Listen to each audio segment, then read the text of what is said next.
Yo, what's going on? It's Volcano Beats back in the lab for the next episode. So today's episode, we're gonna talk about 3 new tools, man. One super dope effects plugin, another like super crazy musical effects plugin, and an interface. Revolutionary. So before we get into all that, hit that like, hit that subscribe for me. Let's keep it rocking and share it. If you like this content, share it, man. I need all the help I can get. I'm trying to get my weight up. We're gonna keep it going, keep it moving. Let's go.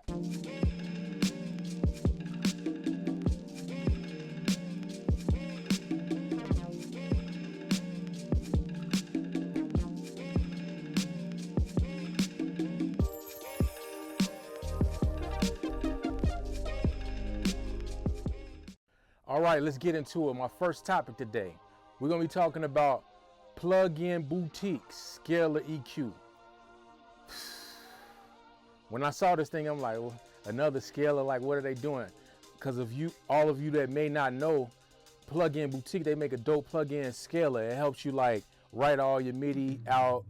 Like for people like me, I ain't the best when it comes to making compositions and all of that. So I'm more of a sample-based producer, but you know, I get down with the keys a little bit. So scalar helps you write out your different parts of the song, your bridges and everything. Boom. It just helps you sound better, make better compositions. So scalar EQ, it does the same thing for EQ in my opinion. What does it do? Man, this thing is revolutionary. So basically, they call it EI, I don't know, AI, I don't know, they call it machine learning or whatever. We just call everything AI. But what it does is you put it on a source.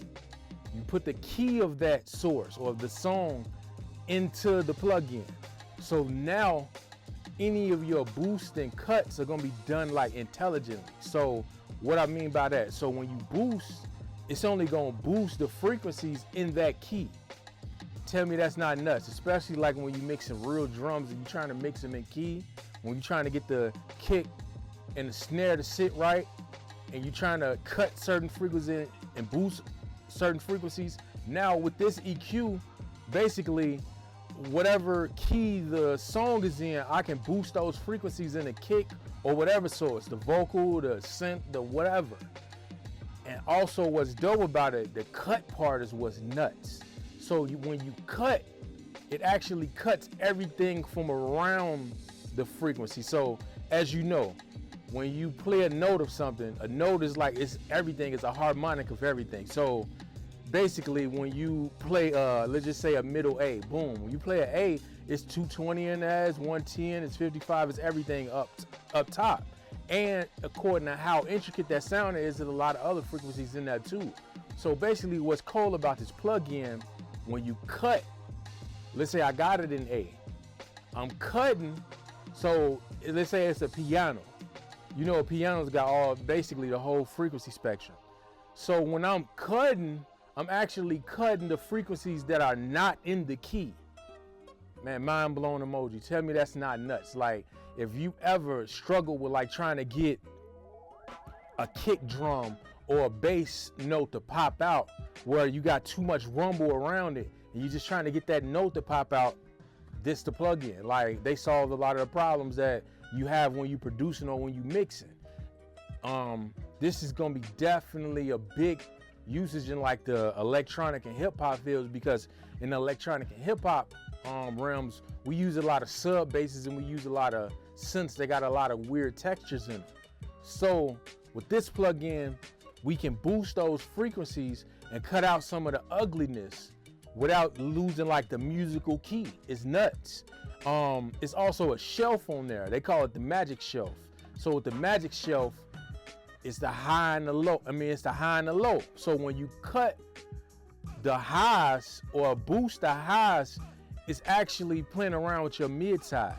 So when you boost in the highs, you actually boost in like the sides. You can make the width of something bigger. So that's how this can be used on like your master bus. It can be used on like a drum bus. It can be used like on a synth to make it pop out more, not just like frequency wise, but if you push the magic shelf up, it's gonna make the sides come out more. That's nuts, man. In that same musical key. Tell me that's not nuts, man. And when it comes to cutting, so when you boost the bass, it boosts the mid and cuts the sides. So yeah, it lets you play around like with mid side in a super simple way that's like intelligent, that makes a lot of sense, man. So this thing, like I say, when I get done with this little workload I got right now, is going on my master bus from then on. Like every beat is gonna be on my master bus in Ableton. I'm gonna save it. Like, this thing is nuts, man. Like I say, when it, especially because we using these crazy synths with all these textures and all of that, this thing is crazy. Like, and it's got regular EQ stuff in it too.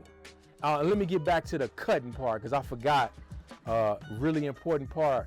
Like I was telling you, when you cut frequencies out, it cuts around the key, or you can make it so that it cuts the key too. Like you can switch it. You're not just stuck with it just cutting things around the key, because let's say you got a like a piano. I'm gonna use a piano. Let's say you got a lot of bass and a lot of kick and stuff in your beat. Yeah, that piano is gonna have a lot of those lower frequencies that you might not want, because you got all that bass and you got all them subs down there. You'll be able to cut, and it's gonna cut out those frequencies so they're not clashing with the bass, because the bass is playing those frequencies. Tell me that's not nuts, man. Like, I tested it for our CPU usage. I put it on like 20 tracks, and in Ableton, everybody know Ableton's probably got the worst CPU usage, and I still was only at like 30. So I'm not gonna put it on 20 tracks, but I put it on 20 tracks and I was at 30, man. So it wasn't too bad for our CPU. I don't get into the specifics because I use Ableton, man. If you gotta freeze stuff or flatten it down, you just gotta do what you gotta do to get it done. So yeah, man, Scalar EQ. I think it's like on sale for like $50 right now. I don't know if that's a Black Friday sale. It's Plug-in Boutique, so it's always, I remember Scalar always being on sale. I probably used Scalar like 3 times, and I bought it because it was always on sale, and it's Plug-in Boutique. They make dope stuff, but I never really needed it for my style of music. I don't need to get all intricate. I'm not really composing like soundtrack music and stuff like that, so I don't use Scalar that much. But this Scalar EQ, I'm literally gonna use it every day. So yeah, Scalar EQ is nuts, man, because it literally only touches what you want it to touch. And, oh yeah, I forgot another dope feature in it too. If you don't know the key of the song, like you could be using a sample, or somebody else could have played the keys and you just got funky on top. Like you could hit the button, throw it on the track, hit the thing, and it'll find the key for you. And it also does like auto-tune, how you can take keys out of a scale or add keys into a scale. Yeah, you can do that too, man. Like, it's nuts, man. It's nuts. You can restrict the scale so that it's only playing around with a part of the scale. Like, it's crazy, man. So, Scalar EQ by Plug-in Boutique is like probably one of my favorite plugins I've seen this year, to be honest, because it solves a problem I always had. If I'm playing around with this bass and I'm trying to get the bass and the kick to sit better, I don't want to ruin the part under where the kick, let's say I want my kick hitting at 80-90. I don't want to ruin the part under 80-90, so I can boost that part up with this EQ, cut it in the 80-90 range with my kick punching, and then boost it a little bit higher than that. Man, come on, man. Yeah, this thing is nuts.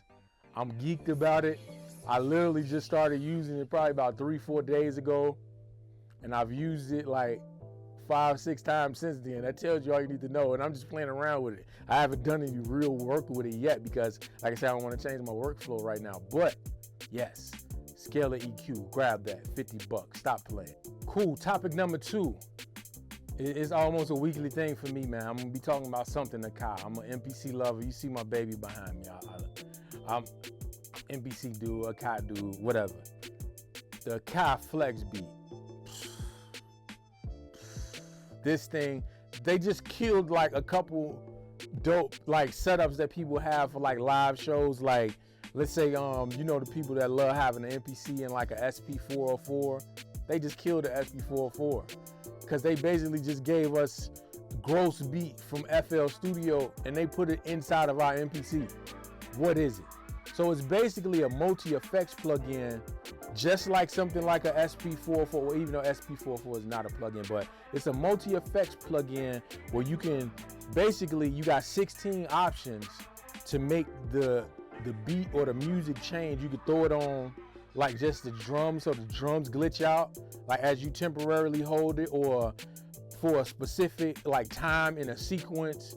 It's nuts, man. You put it, the best way to use it is to pull it up inside of the computer, get your preset together, and then export it out to your MPC. Yeah, it works standalone. It works standalone. Let me say that one more time. It works standalone. So yes, like I say, like I got an SP404. I was trying to figure out how to use it. Man, I'm probably gonna sell it now because I don't need it, because I was really only using it as like an effects processor. I don't make beats on it. I was just using it as a way to add like some texture. When I'm sitting there making beats, I could just hold this, boom, boom, boom, boom, and then get back to doing what I'm doing on the MPC.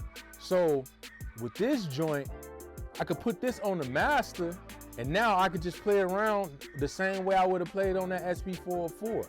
I haven't played around with MIDI mapping with it though. I wonder if I get a MIDI controller and map it to the keys, each one. Is that possible? If they make that possible, yeah, it's over for the SP404, man, like in that aspect. Because some people make their full beats on the 404. So I'm not going to knock those dudes. But the dudes who just use the SP404 just to like add texture to their performances. And let me say the caveat to that, obviously, if they use the MPC Live or something like that, or MPC 1 on stage. If you use like an MPC 1000, because a 1000 is one of the dopest machines to use like live because of the foot switch capabilities. But we ain't gonna get into all that. You gotta learn that yourself. But the Flexbeat, man, and the craziest part, if you a FL dude, I saw that you can export presets and like stuff out of FL and use it on there. They literally just ripped FL. Like for real, like that's crazy that you can just export your gross beat stuff into it. That's nuts. It's one of those things like you gotta check it out if you got an MPC 1000. I mean, if you got I'm saying 1000. If you got an MPC Live or MPC 1 or MPC X, you gotta get it, man. Like, because it's basically giving us another machine on top of the machine we got. It's giving us a super dope effects processor. When you playing around with time, you playing around with all type of stuff like texture, and you playing around with filtering, all type of stuff at the touch of a pad or a button, and then you just letting it go. Like, yeah, man, like everybody knows how Flexbeat, I mean not gross beat works, and how SP404 works. It's basically putting it inside your MPC. It's like putting gross beat and a 404 together inside your MPC, in my opinion. So it's definitely a must cop, man. I don't know if it's on sale, but this Black Friday, this is the best Black Friday time. Buying anything within a month of Black Friday, 2 weeks before, 2 weeks after, is the best time to buy anything. So if you're gonna cop it, you might as well cop it now, man, because it's probably not gonna be. But then again, man, Akai, that's my only gripe with Akai. Like, you will buy something, and like 4 months later, it's like a tenth of the price, like when it comes to their plug-in. So let me not even vouch for it like that. If you want it, buy it. Don't even look at the price later, because I told y'all how much I paid for my MPC key. It was like ridiculous compared to like what they cost the year before. So back to what I was saying, if you like it, grab it. I believe it's a must cop. I believe it's worth a couple $100, man. So if you can get it for less than that, you won. It's worth a couple $100 in my opinion, because I could get rid of my 404 that I wasn't even using anyway, because I was just grabbing that to add some movement to what I was doing. So yeah, the Akai Flexbeat, man, you gotta cop it. It's one of the dopest things I've seen in a while on the MPC, because some of the MPC plugins, they be mad to me. You know what I'm saying? Like, one of them, they got one that was like the one that's like retro, like XLN retro thing. I got the XLN one, man. Like, I don't need the Akai one. You know what I'm saying? But this one is different. I don't use FL. So they basically took the best part of FL and put it in the MPCs. I'm taking that, man. Like, so cop that joint. It's out now. Standalone. You gotta update your MPC though. That's the only thing I don't like. I hate updating my MPC, man. I hate it with a passion. I I hate updating my MPC. You see my 2500? You know, last time that's been updated? I don't like updates, dog. I like it to just work, because these updates sometimes they don't work. They have glitches. So that's my only gripe, that I gotta update it to use it. But I'm like 4 or 5 updates behind anyway. My 1000, my live and my key, not the same version. So it was time for me to do something anyway, because I ran into a problem a couple weeks ago where I was trying to play a beat that I made over there and it wasn't working. So I got to update anyway. So this is definitely a great reason to update. Flexbeat, cop that. Last on my list. Man, I hope I'm not salivating, man. Like, I was so happy when I saw this thing. The Arturia AudioFuse 16, man. Man, like I want a tear to come out almost, man. This thing is the answer to all my prayers. Like 16 line inputs.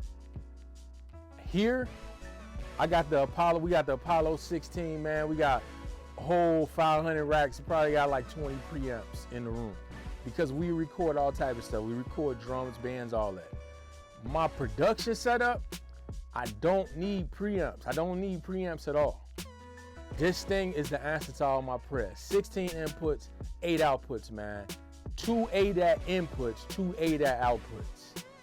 Like a reamp input. Basically, they put 2 preamps on the front, so that's dope.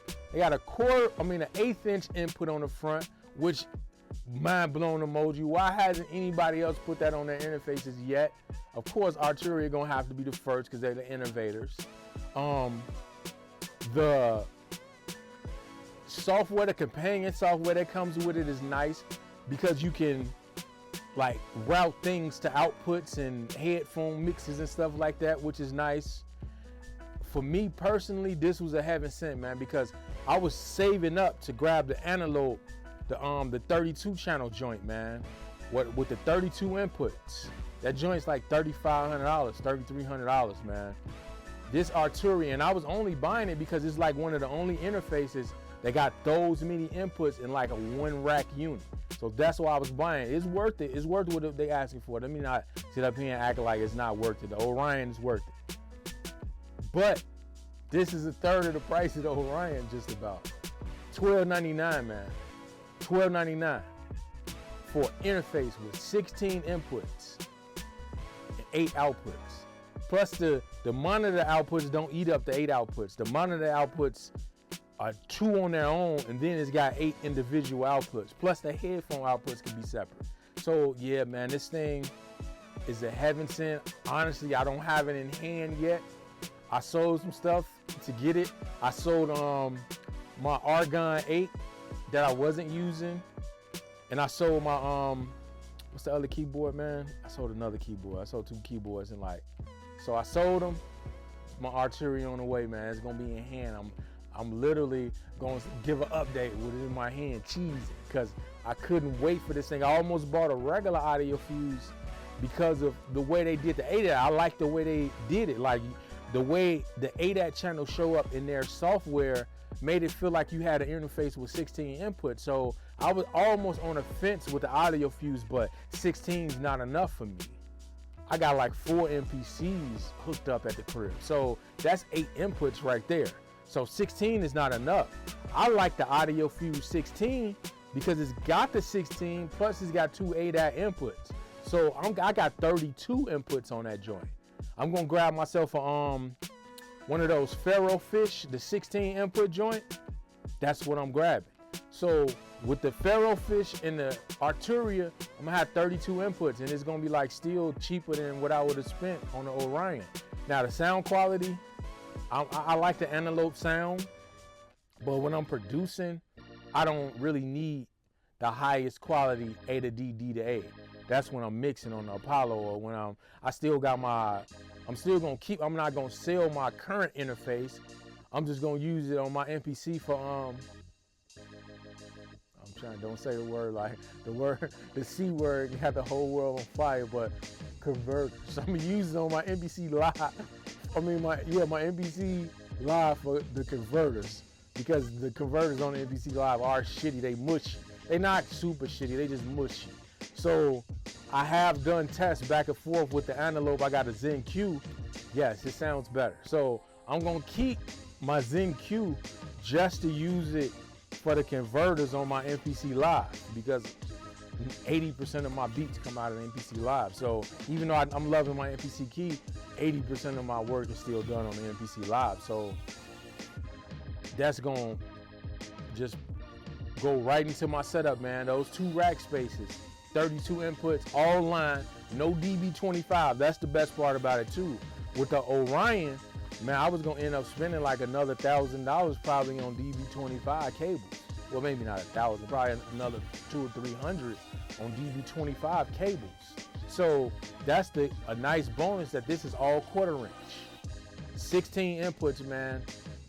The software itself is nice. There's a mini hub on there. You can hook your MIDI controller right in the front. It's got MIDI DIN, in, out, and through. Word clock.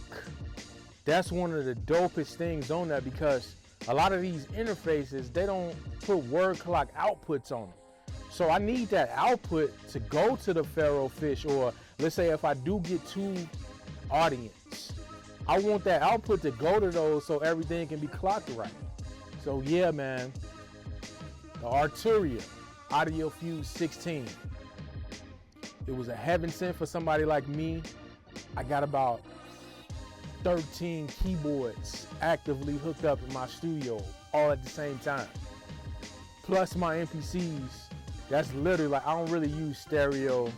I only got like 1 synth I really track stereo. That's my Hydra synth. Everything else is just mono. So, well, I got a Mini Log XD desktop. So that one will be stereo too, but all the rest are just analog synths or vintage or newer, and they just like mono synths, or, you know what I'm saying? So they only like 1 channel. I'm not doing stereo on those. So, well, I got a couple other stereo sources now I'm thinking about it. I got a Proteus 2000. I got a lot of sources, man. So that thing, being able to add the ADAT inputs and have 32 channels for like $2 grand, because the interface is like $1,300 and the Pharaoh Fish is gonna cost me like a G. So like $2,300, $2,400 for 32 line level inputs with no DB25. Mind blown emoji. My mind is blown a lot today, I guess, man. I'm geeked about it. Can't wait till I get my interface. Right now I'm using like mixers to go inside of the Zen Q, which is fine, but I'm getting a lot of white noise, man, because I hate turning channels down. Nah, everything is gonna be hooked up. Hopefully I can name everything. So I'm gonna know inputs 1, 2 is my MPC Live, 3, 4 is my key, 5, 6 is my 60, 7, 8 is my 4,000. Like they all, 9, 10 will be like my 3,000 or something like that. They all lined up, named, ready to go, and then all my synths behind it. That's the way I want to work. And that's why this thing is important, man. It ain't important, but it's just gonna make my life easier, and it's gonna make my beats not have that weird white noise texture in them. You know what I'm saying? Because I'm using like 3 mixers to get everything inside of the DAW. So that's a lot of extra white noise from all those preamps. So yeah, I can't wait for this, man. I can't wait. It should be here like probably today or tomorrow, man. I'm in the studio right now. When I get home, it might be at the crib. And I'm hooking it up. I'm not even going to, don't care how late I get home. I'm hooking up everything to it tonight. Cause like I said, I've been waiting for that, man. Cause like I said, I've been saving up. I was saving up. I ain't have to save no more. I just boom, got rid of a couple things, grabbed that Arturia. Now it's gonna make my life easier. So yeah, those are my 3 this week, man. Like I say, do me a favor, hit the like, hit the subscribe. And if you like the content, hit the share, man. Like, I'm trying to grow. We're gonna keep going, we're gonna keep moving. And hope you enjoyed this week's episode of The Vote Show. We in the lab, Pots and Pan Audio. So that's it, man. You have a good one. Peace.